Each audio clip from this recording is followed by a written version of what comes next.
At 6, Christmas traditions bring people together. But how does that work when we're being told to stay apart? Churches, big and small, are preparing for the Advent season by focusing on the true meaning of Christmas.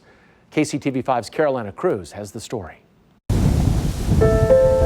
Finding Christmas cheer in 2020 will take a little extra magic. We've known political polarization, we've known racial injustice and the pain of that. And so I feel like so many people right now are just weary and they're looking for hope. The pandemic has created shifts in our everyday lives and traditions. Well, Advent and Christmas are they're like our playoffs and Super Bowl when in the church world.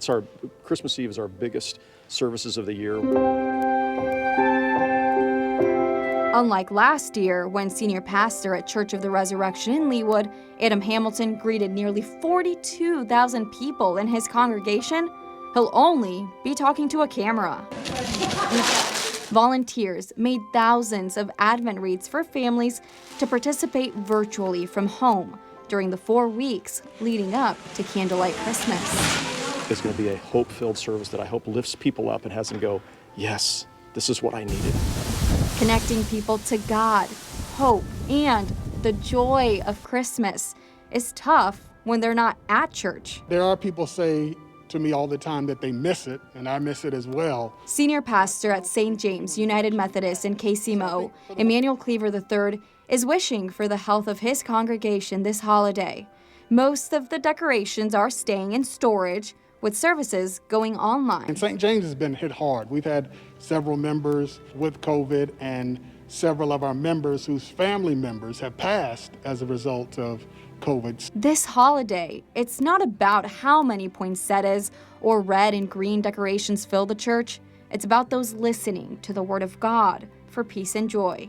Creating the spirit of Christmas in this tiny box through a screen, it's not an option for all churches. Some are only available offline.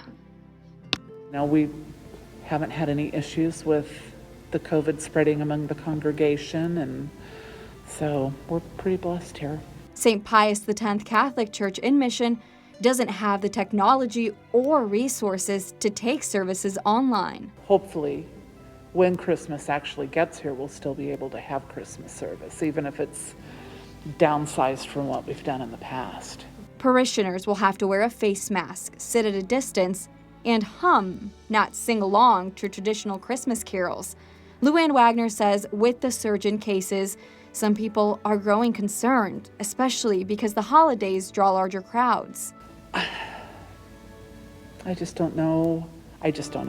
Church leaders haven't figured out what they'll do with possible overflow issues, but as planning continues, Wagner is praying for solace and patience as she longs for better days. Carolina Cruz, KCTV5 News.